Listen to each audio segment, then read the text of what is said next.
In at number 10, Ascari, 1955 Monaco Grand Prix crash. Going back to 1955, we find ourselves on the iconic streets of Monaco during the Formula One Monaco Grand Prix. In those days, Formula One was a different beast. At the very young age of only 5 years old, the risks of the sport weren't fully comprehended until later.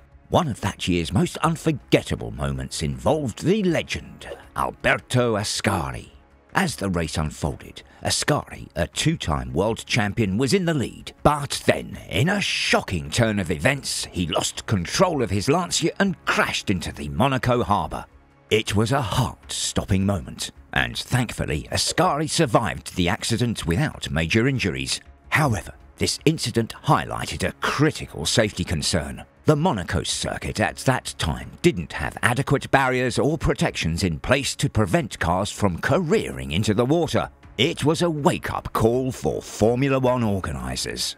Significant changes were made to enhance safety in response to Ascari's accident. The most notable result was the installation of barriers along the Monaco harbour, preventing any future incidents where cars could plunge into the water. This was a pivotal moment in the history of Formula One safety measures. The changes made in Monaco set a precedent for safety improvements across other Grand Prix circuits. It served as a stark reminder of the importance of safeguarding drivers and spectators in the fast-paced world of Formula One.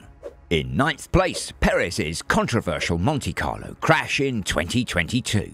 At the 2022 Monaco Grand Prix, Sergio Perez faced both triumph and controversy. You might call it a tale of two races.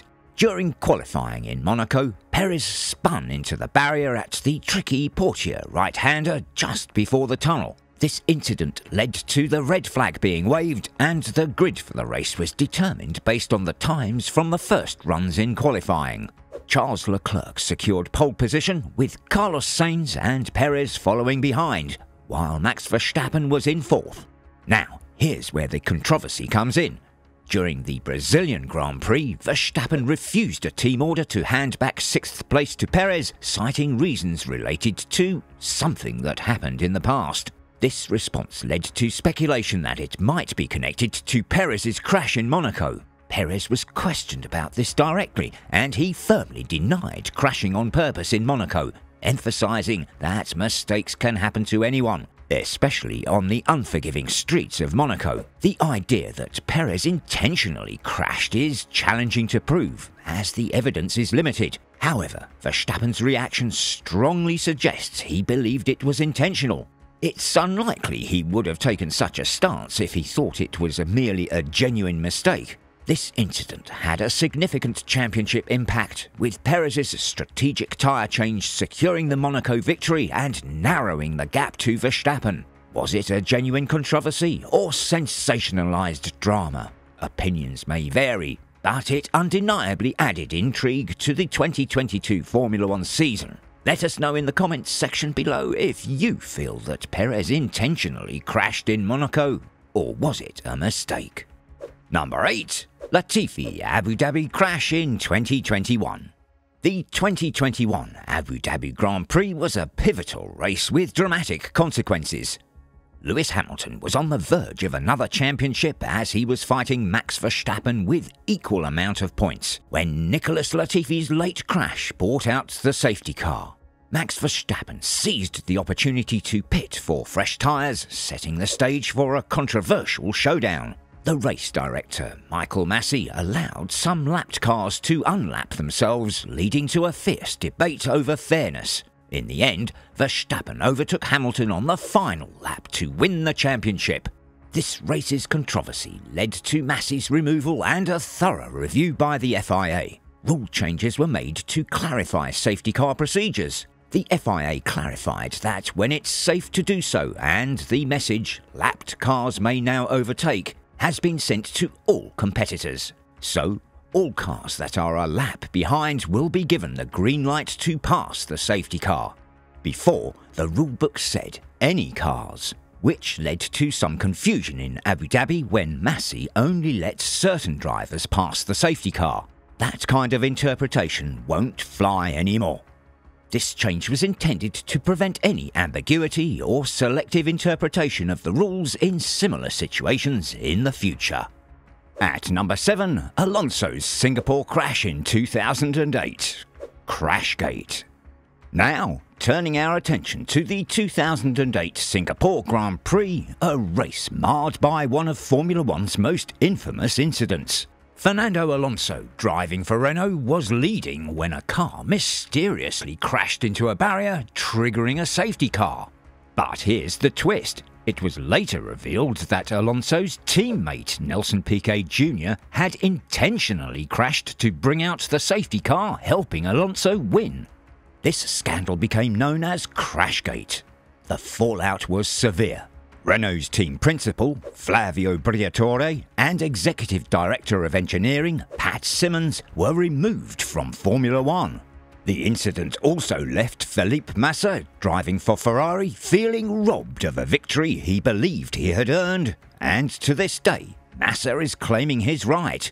This incident serves as a stark reminder of the sport's commitment to integrity and safety, ensuring that Formula One remains a fair and ethical competition for all.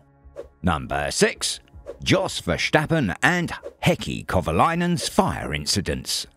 Now, delving into a fiery chapter of Formula One's history, refueling incidents. In 1994, during Jos Verstappen's race at Hockenheim, a terrifying fire erupted. An errant fuel hose sprayed fuel on mechanics and the car, leaving Verstappen with mild burns in the dramatic blaze. This incident was a stark reminder of the dangers associated with refueling.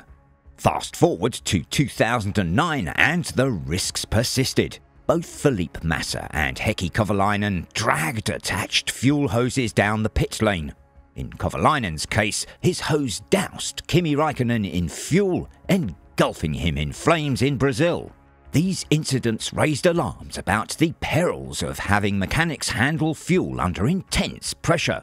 As a result, Formula One decided to ban refueling for the 2010 season, and it remains prohibited today. Safety was a key factor in the decision, as it had been previously banned between 1984 and 1994 due to safety concerns. However, by 2010, financial considerations played a significant role in the decision to eliminate refueling. The move has proven beneficial for safety, simplifying and speeding up pit stops and reducing costs in the process.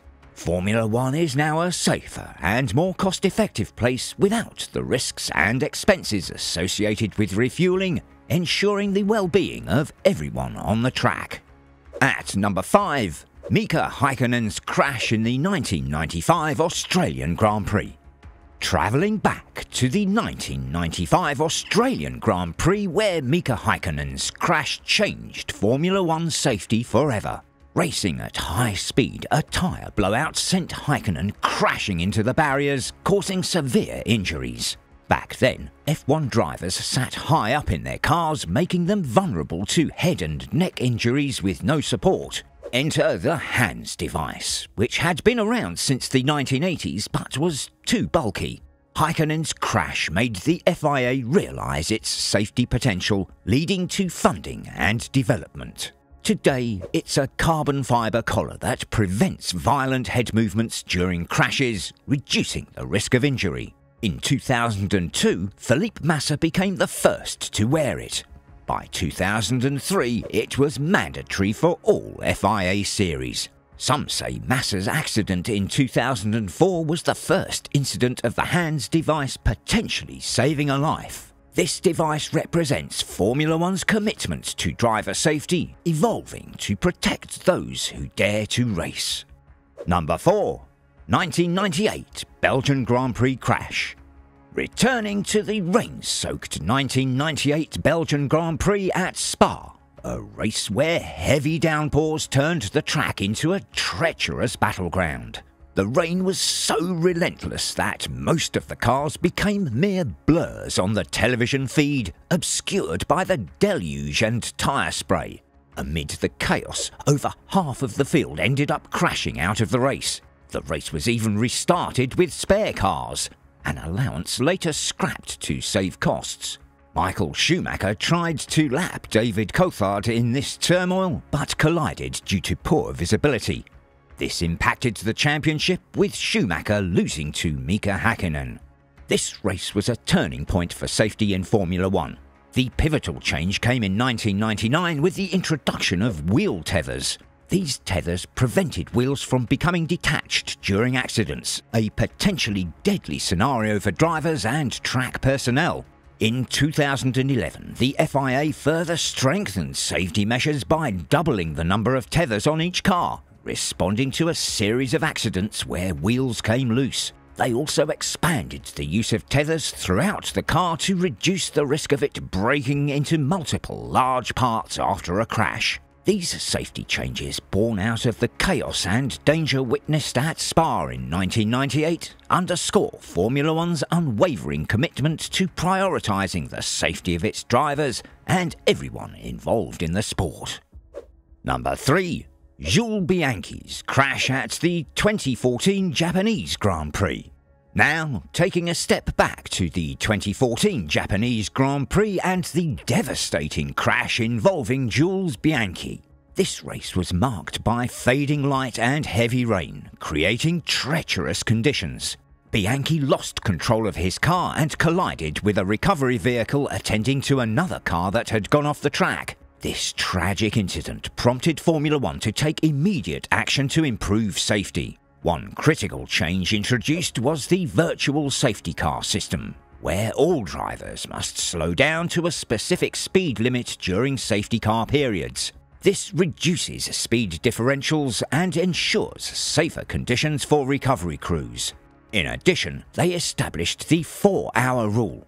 This rule limits race duration to 4 hours to prevent races from dragging on, especially in challenging conditions, ensuring the safety of both drivers and track personnel. Jules Bianchi's crash was a stark reminder that safety must always be paramount in Formula One, prompting these essential changes to protect all involved in the sport. Number 2. Alfa Romeo driver Zhou Guanyu's accident. Now, let's jump into a recent race in England where something absolutely wild happened. Zhou Guanyu's car goes soaring through the air after a massive crash. It flips over, slides around, and somehow Zhou walks away without a scratch. But this crazy crash made the people who oversee racing, the FIA, think really hard about safety. They looked at every detail and learned a few things. First, the top part of the car that's supposed to protect the driver, the roll hoop, broke off and worsened things. Second, they saw that the rules let teams make the roll hoop strong in some places but not in others, which is not a good idea. Lastly, they realised that the roll hoop needed to be much stronger overall. So, what did they do? They made some big changes. They said the roll hoop should have a round top to avoid digging into the ground like it did at that race in England. The big boss of FIA, Mohammed Ben Sulayem, said that Zhou's crash showed them they needed to make these changes. Here's what he said. It was evident that an update to the requirements for the roll hoops was needed after the crash of Zhou Guanyu at Silverstone. He also said that even though racing is exciting, safety should always come first. So, now racing in Formula One will be even safer thanks to Zhou's wild ride that got everyone thinking about how to protect the drivers better. Number 1. Aon Senna Crash. So, for number 1, we go to the 1994 San Marino Grand Prix where the racing world was fixated on Imola. Ayrton Senna, a name synonymous with speed and skill, takes to the track in his Williams car. But in a heart-wrenching turn of events, disaster strikes. Senna's car careers into a wall as it was being chased by the up-and-coming Michael Schumacher, ending his life and sending shockwaves through Formula One. The FIA, grappling with the loss of a true legend, issued a sombre statement mourning Ayrton Senna's irreplaceable contributions to the sport. This wasn't just a crash, but a turning point in Formula One history. The FIA launched a deep investigation into the causes of the crash, leaving no stone unturned. Out of this tragedy emerged a relentless commitment to safety. Formula One cars transformed with strengthened structures to protect drivers. Helmets were revolutionised for better head protection.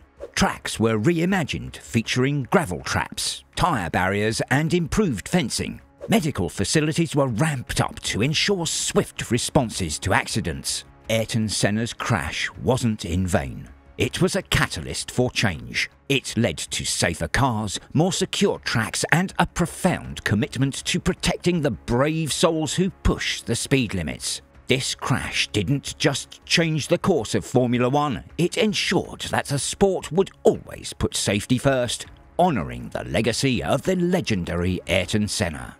So, Formula One has seen its fair share of heart-stopping crashes, but it's also witnessed remarkable strides in safety as a result. Each incident, from Ayrton Senna's tragic crash to Jos Verstappen's fiery mishap, has spurred Formula One to prioritise the well-being of its drivers and everyone involved in the sport. The relentless pursuit of safety innovations has made Formula One a safer and more exciting spectacle. We hope you enjoyed this thrilling journey through Formula One's most defining moments. If you did, don't forget to hit that like and subscribe button to keep the Formula One excitement rolling. We'll be back soon with another exciting video. Until then, keep your engines revving.